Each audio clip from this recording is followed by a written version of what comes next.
I hope you're not getting tired of me saying the Winnipeg Jets have won yet another game because guess what? They beat the Tampa Bay Lightning 7-4 in Sunday night action that was pretty exciting. Find out how on tonight's episode of Locked On Winnipeg Jets.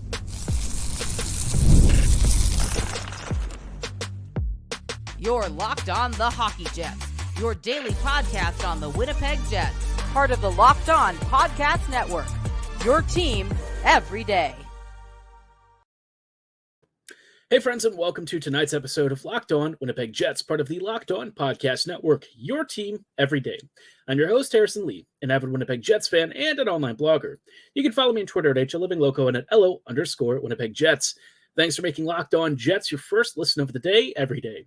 If you like what you're hearing, be sure to like, follow, and subscribe on all of your favorite podcasting platforms and YouTube. Doing so, of course, is always free of charge and ensures you never miss another episode. Most of all, though, we just love and appreciate your support.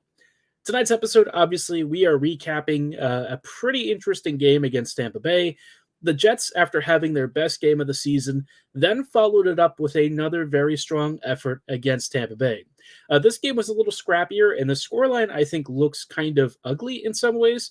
I will also say that, for my own personal thought, I think the scoreline actually flattered Tampa Bay in some respects, but we'll dive into that in just a little bit. Before we go any further, though, did want to let you know that tonight's episode is brought to you by Indeed. Still searching for a great candidate for your company? Don't search, just match with Indeed. Stay tuned to hear more about how Indeed can help you hire some of the best quality candidates around. Now, like I said, the Jets won a game 7-4, and, for a game in which you scored 7 goals, to say that the scoreline maybe flattered Tampa Bay a little bit probably sounds a little strange. But this game kind of started off in very strange fashion where the Jets were very clearly better right off the jump. They were faster, they were more aggressive, they were creating more chances. And then there was a bit of a chaotic sequence where the top pairing and the top line for the Winnipeg kind of got caught in a little bit of a chaotic moment.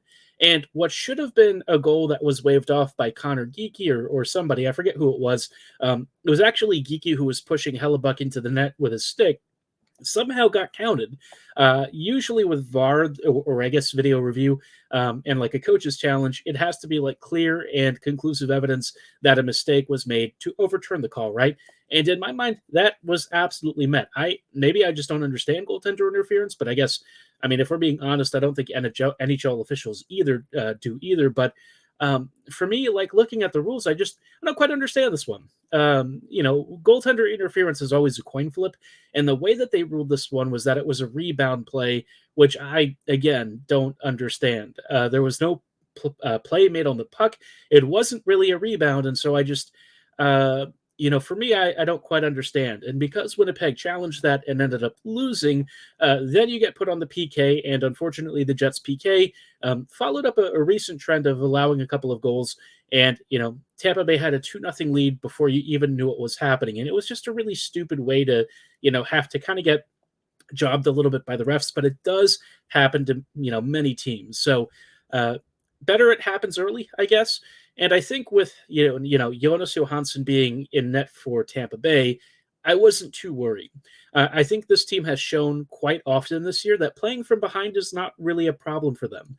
They are quite comfortable conceding first and then winning. It's actually how they've won a good majority of their games this year, which is maybe not the best habit to get into, but if you're going to play down, then at least you can be really, really good at coming back. And that's what the Jets have done time and time again. This game was very back and forth. We saw, periods of dominance from the Jets where they'd run 5v5 opportunities, and then they'd have a couple of shifts where Tampa Bay would start to really pick at them and cause some real problems. Thankfully, though, Winnipeg really didn't run into too many issues. Like the game against Columbus, for the most part, Winnipeg really didn't offer too much to Tampa Bay.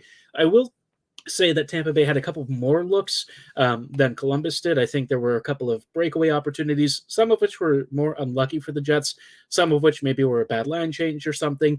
But usually, if there was a really golden opportunity for St. Louis or for the Lightning, Hellebuyck either answered that maybe there was a big block or a last-ditch play. And so, the Jets ended up staying on the right end of this equation. And of course, the second line, I think, had a fairly all right outing. The Nemesnikov line, Vlad scored. You had some points from some of his line mates. Cole Perfetti had an empty netter. Ehlers had an empty netter as well. And then on the power play, Perfetti and Iafallo and Niederreiter connected. So, lots of depth scoring in this game. You also had goals from Logan Stanley and Dylan Sandberg. Mark Scheifele also finally got his name on the 5v5 side of the score sheet. He's had like a load of points, but a lot of them really haven't been coming at even strength. But this one, there was a bit of a misplay, I think, by McDonough at his own blue line. That led to a 2-on-1 with Gabe Vilardi and Scheifele, and they did a beautiful give and go to make it, at that point, it was a 3-2 lead for the Jets. Unfortunately, there was kind of a sequence not long after that where Tampa Bay ended up tying it 3-3, but eventually the Jets got a power play lead because, the power play basically automatic. You put the Jets power play out there, whether it's unit 1 or unit 2, one of them's probably scoring. And if you give them 2 or 3 chances, let's just say you probably don't want to do that if you're the opponent. Any opportunity for the Jets power play to connect, and it probably will. They just are that good. This power play is probably the best we've seen since we had 2017, 2018. That power play unit was, just unbelievable. And this unit is about on par. We don't even have a Patrick Laine at this time, but the unit is still absolutely cooking with gas. So phenomenal special teams work. If there is one thing like I was wrong about, earlier this year, I said running it back was a mistake. And I think I can technically say I wasn't 100% wrong on that because running it back with a new coaching staff is maybe not the same as running it back as they were last year. But all that said, I think the special teams coaching staff has proven just how impactful they can be. I recall saying last year, I think one of the big things that would have helped the Jets a lot, especially in the playoffs, was at least a league average power play, but they didn't even have that. So great to see how good it is this year. Obviously, it's not going to shoot like 45% for the entire season, but anything above 30% is absolutely insane. So the Jets special teams, if there are 2 acquisitions that have probably changed Winnipeg's fortunes for the better this year, it's got to be Chenoweth and Payne. They have been among the best hirings I think this team has ever made. So a huge congrats. Whoever recommended those guys to Arneal, whether he was familiar with them before or got some help from some outside sources, we should probably send them a paycheck because those people really gave us a huge hiring boost. And in this game, in which you're dueling against a very vaunted Lightning offense that did actually lose point for most of the game, still a very tough opponent, right? Kucherov, Sorelli, Hagel, quite a few of these guys have goal-scoring chops. And Kucherov, gosh, I hate him so much sometimes. He's really good, but man, is he kind of dirty. He had a really nasty hit on Kyle Connor late in the game that I thought was absolutely a penalty. Really, the lack of calls tonight, I think, really pissed me off. I was shocked that Tampa Bay didn't come out with more penalties. They should have been called on a lot of stuff, but it is what it is. The officiating was just kind of a mess. Thankfully, against the NHL's best attempts, Winnipeg still rose above and came out with a huge win. It was a fun back-and-forth game. The Jets kind of showed that their 5v5 play is starting to pick up. Still not 100%, but still getting there, right? The bottom 6 played well. The top 6 generally played evenly against some of Tampa Bay's top talent. And as long as you do that, you are probably going to go pretty far in the regular season. There is some fun standings math to talk about a little bit later with the Jets, but this hot start has them at 11-1-0, and I don't think anyone ever expected that. That's a crazy record to have just 12 games into the season, and I'll tell you why it's really beneficial for the Jets, especially if injuries and stuff start to hit later, because Winnipeg has already given itself about as wonderful as a cushion as you could possibly imagine, and they've done it before a quarter of the season has even passed, which is just, it's pretty mind-boggling if we're being honest. Again, we'll chat about why that's really important later and how it's going to be beneficial to the Jets. But of course, one of those ways that they can bank even more points is by taking on the Utah Hockey Club. And I know somebody heard me say that they were awesome earlier. That really wasn't about the team itself, more just about having a brand new city for, the NHL to play in. The fan support there is great, and it's been pretty rowdy in their arena, but the team itself is an interesting mixture. We'll talk about how the Jets might take on a team that's going to be scrappy and maybe a little worse for wear after some rough outings recently. but an opponent that is still dangerous and surprisingly fourth in the division despite some of the early setbacks. We'll chat about that in just a quick moment, but before we go too much further, did want to shout out our friends and partners at PrizePicks. PrizePicks is the best place to get real money sports action. With over 10 million members and billions of dollars in awarded winnings, PrizePicks has made daily fantasy sports accessible for everyone. You just pick more or less on at least 2 players for a shot to win up to 100 times your cash.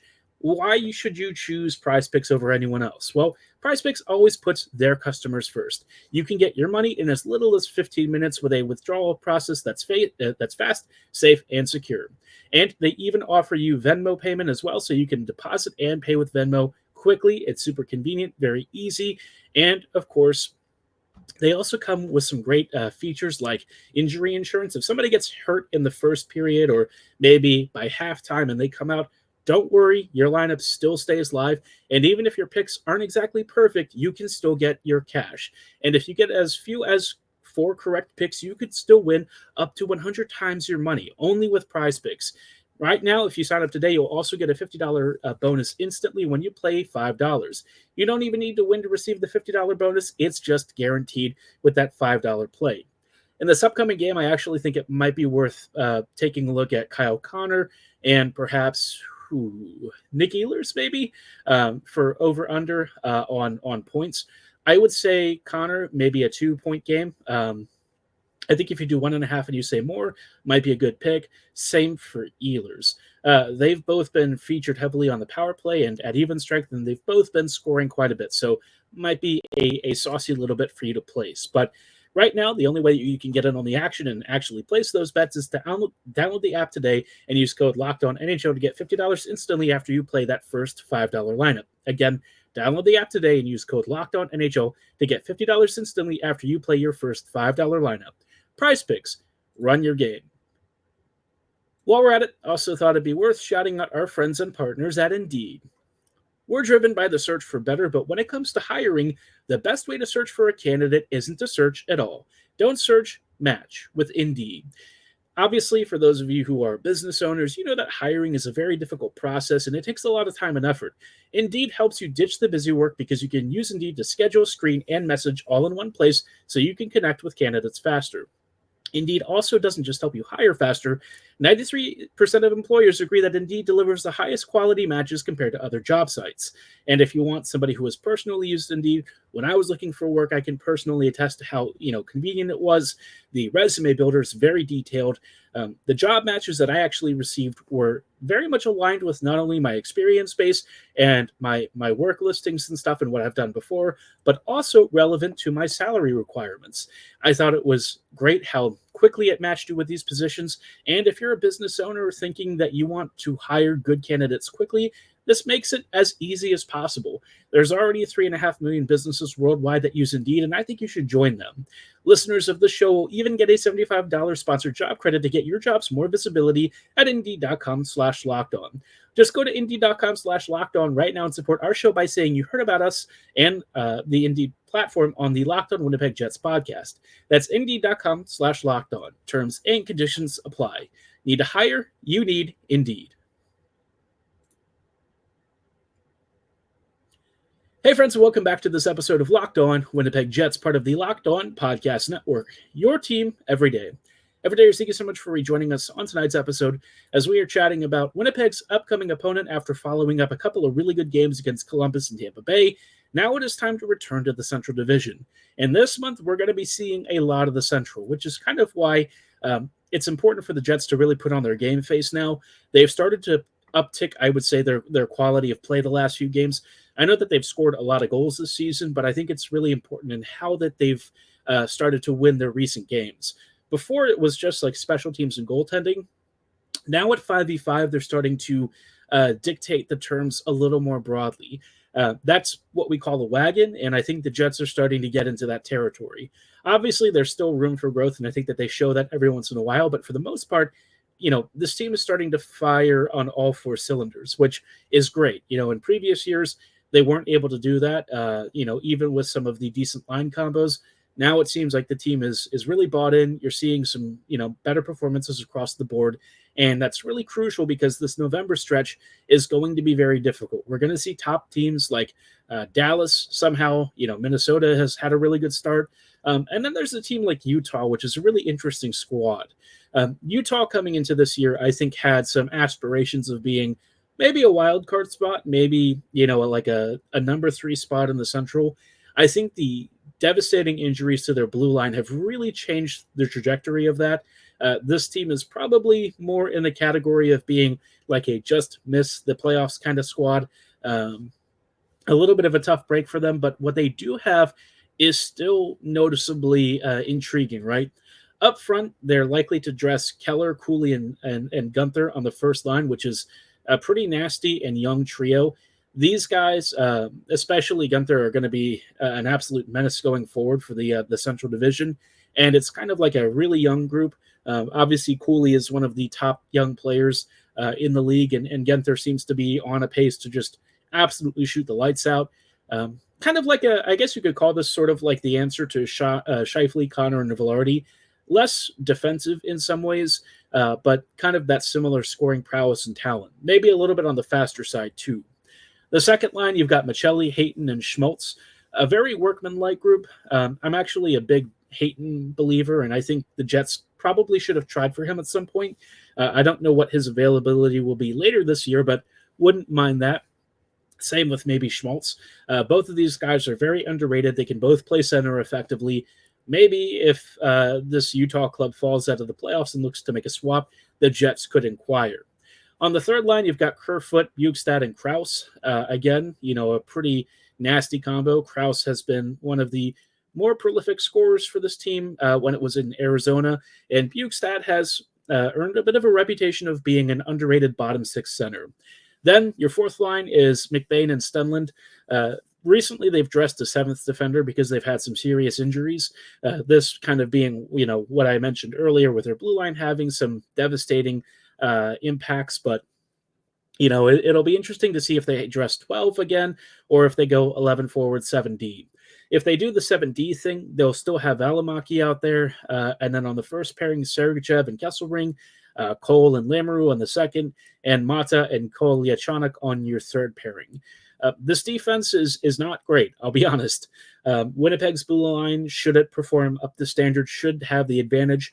And I think in general, defensively, the Jets have a much more robust team unit, right? And I think that's where this is going to be an interesting matchup. Even though they're down Marino and Dirtsey, this team is still fast, and I think that that's one thing that the Jets in some years have struggled with. This year, they seem to have managed the speedier teams a little bit better thanks to some stronger goaltending, some better special teams, and the Lowry line just really eating those matchup minutes. They have been dominant in their performances. The fourth line has basically been locked down. Really, it's just a question of how the Scheifele and Nemestikov lines are going to do. Scheifele's line does have some speed issues, and I think the Nemestikov line, while it has been scoring a lot lately, you do see sometimes they have some of the same defensive lapses. So just something to keep in mind when they're going up against a team that's going to be really agile and fast in the corners, but is still pretty loose enough to where you think that there's going to be some real opportunity. In net, they've got Ingram and Vejmelka. Vejmelka, old friend of ours, and by friend, I mean he somehow usually puts up this crazy performance against the Jets. I don't know that that's really going to be the case this year. Again, this blue line for them is kind of a mess, and with how the Utah squad's playing, I think the Jets have a really good opportunity to make it a 12th win. In fact, I think it would actually be a bit of a disappointment if the Jets lose their second game, which is, I can't even believe I'm saying this. I feel like that's, not very generous to Winnipeg, but I feel like, this team is just firing on enough cylinders to where you almost expect them to win most of their games. Anytime that they face an opponent, you just think to yourself, yeah, they should have the victory there. There's not really many teams that frighten you in this league at this point. The Jets not only have the best record, but they're like 3 points clear of the next closest team. And what's kind of incredible is they've actually played one less game than said squad, which is the Florida Panthers. So Winnipeg's start really can't be overstated with how good it is. They are generally stingy. They're not giving up a ton. They have scored, I believe, the most goals. Yeah, it looks like the most goals across the entire NHL. Obviously, some teams have only played like 10 games or whatever, or maybe 11 games, but either way, the Jets offense has, been putting tons and tons of pucks past goalies. The only other team that's really come close to having a similar scoring record is Vegas, which I'm kind of interested to see how Winnipeg does against that team. The Knights are nasty. They play that style that has given the Jets fits.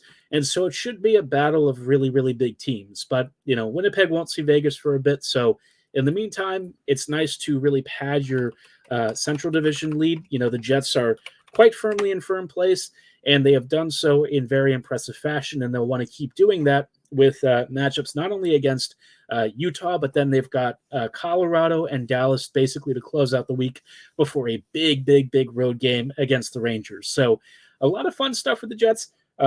If you're a Winnipeg fan, you're probably feeling pretty confident over the next few games. Dallas and Colorado, I think, are definitely winnable. The Colorado game especially. The Stars game, we'll see, right?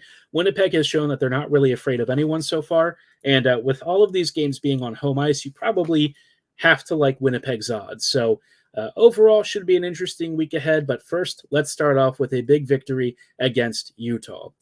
Now, I mentioned earlier that I was really impressed with how the Jets have done earning their points and generally being quite diligent to bank stuff early, which now gives the team some flexibility if they start to hit some maybe, snags, right?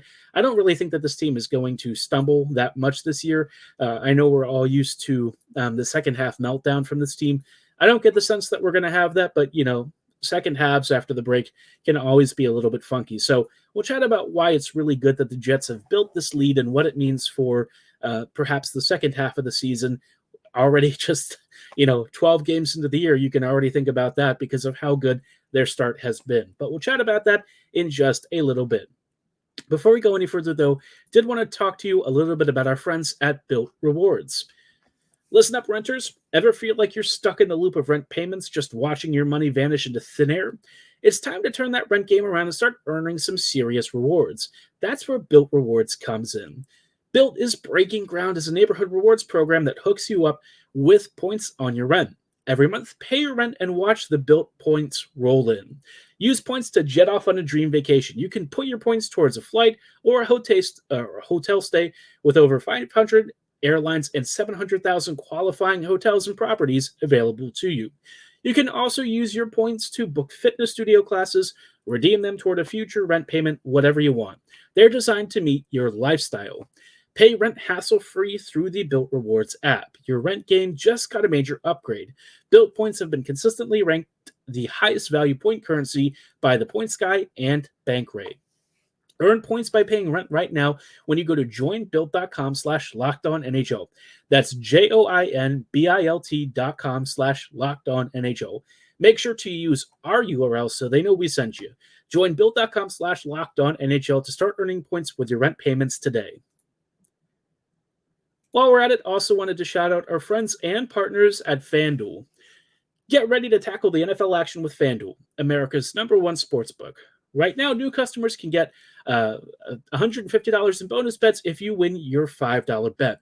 The FanDuel Sportsbook app gives you everything you need to place live bets on the NFL all in one place. For us Ravens fans, it's been a great start to the year. To my listener in Rockville, love and appreciate you. I'm sure you are enjoying the run. Maybe you're a Vikings fan and you just are watching the game where they just came back and pulled off a pretty gutsy victory against Indianapolis. Looked a little bit sketchy, but Sam Darnold pulled through. Or maybe you're a Packers fan and you're still feeling a little bit irked by the Detroit game. Lions fans, if you're listening, you're probably having the time of your life. But maybe you're getting a hunch in the middle of one of these games and you want to check out the latest stats. Well, you can do so all on the same page where you're placing your bets. You can even see live play-by-play so you're always making the most informed bets possible. Just visit FanDuel.com to get started and have fun today. Again, you'll get started with $150 in bonus bets if you win your first $5 bet. That's all at FanDuel.com. Never waste a hunch and make every moment more with FanDuel, an official sportsbook partner of the NFL.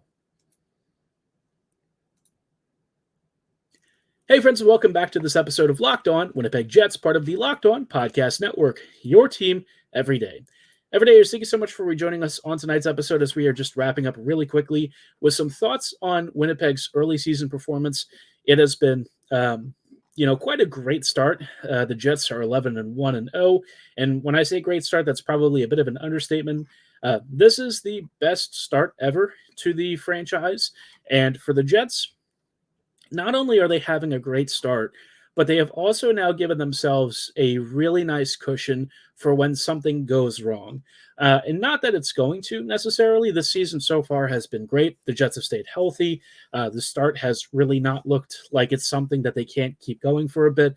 But inevitably, you'll probably have at least one or two spells where maybe the puck doesn't go past goalies as much. Maybe you don't get as many saves. Something happens and changes. And it's important that you have a nice early cushion.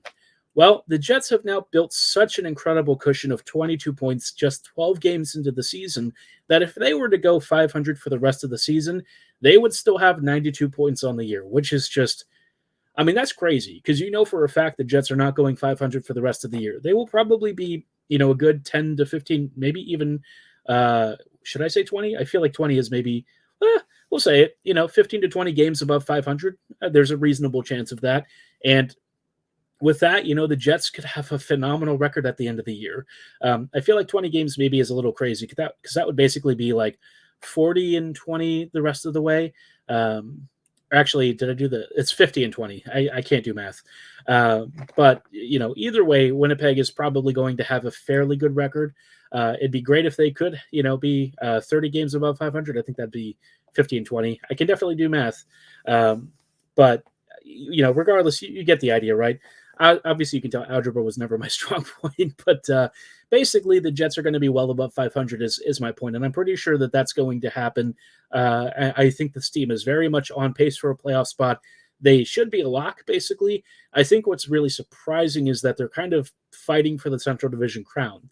I thought that this team would be solid this year, maybe some room for growth. I did think that there was a chance that they could miss the playoffs if maybe, somebody got hurt or somebody took a step back, but it seems like they're mostly picking up where they left off last year with a few tweaks. Arneal seems to have the team generally balanced well, and even though he could make some changes to maybe make the skill lines a little bit better, he doesn't have to right now, and that's probably, not the worst thing. He doesn't have to mess with things. He can kind of keep it going. I think once the team maybe hits a skid or something, he might look to make some adjustments, but so far the team has done well enough to where I think he would risk actually making folks angry if he starts making tweaks and adjustments. So he'll work at the margins in the meantime, but I suppose he really can't complain about how the team's playing. If there's anything the team really struggles with, it's maybe just like puck management or something. But other than that, Winnipeg seems to be flying pretty high at the moment. And with such a tough schedule in November, I think having this really nice cushion was about as well timed as possible. You get a nice early lead, you give yourself some momentum, and if maybe you have some struggles the next few weeks, no problem. You've already got a huge lead, and you probably won't have anyone catching up to you in first place. The fact that the Jets have given themselves such a great cushion is nice. It gives you flexibility for the rest of the season, and I think in my mind it gives you confidence that when the trade deadline rolls around, you'll be looking to add. There was a chance that the Jets would have to sell come the deadline. Not that I think that they were really eager to do so. They'd probably be making every concerted effort that they could to make the playoffs. But I think in having, a record like this and a likely playoff berth here in a few months, it should put the Jets in a good position to bring in a big rental. I'm really hoping that they go for a center of some sort. Nemesnikov has looked okay, but I think it would be nice to have, maybe a Brock Nelson or something between, Perfetti and Ehlers if they're still playing together on that line. I don't know how it's going to look in a few months, but overall, I think the Jets have built themselves a really good reputation. And honestly, if there's one thing that would also be nice from the fan side, it'd be great to have more corporate sponsors buying tickets and getting butts in the seats. I know the Jets had talked about doing that this past offseason. It still doesn't seem like they're really packing the house enough with corporate seats. The fan attendance, from what I understand, is fantastic. So Jets fans are packing the stands, but it's the seats that you need that are the corporate ones that continue to be a little bit empty. I mean, we had like less than 13,000 folks in the building for a huge game against Tampa Bay, and that to me is a little disappointing. So hopefully the Jets can kind of get that right. That's less on the team or less on the fans than it is just the team to sort that part out. But this is a squad that legitimately deserves to have loads of fan support.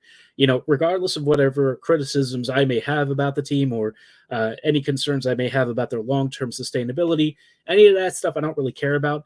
I still think the team deserves to have butts and seats and, folks really cheering loudly for them. Hopefully they can get more folks into the stadium and really sell those corporate corporate seats. I think that would be great because this team is they're just cruising.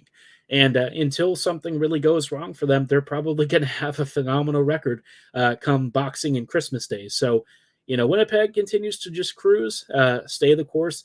If you don't have to mess with much, I suppose just keep on keeping on and prepare for what should be a really strong November for the team. But let me know what you think of the record so far. Are you happy with the team? Is there anything you would change? Drop your thoughts and comments below or at my social medias at HOLivingLoco and at LO_Winnipeg Jets. For tonight's show, though, that's going to be all the time that we have. Thank you so much for listening and making us your first listen of the day every day.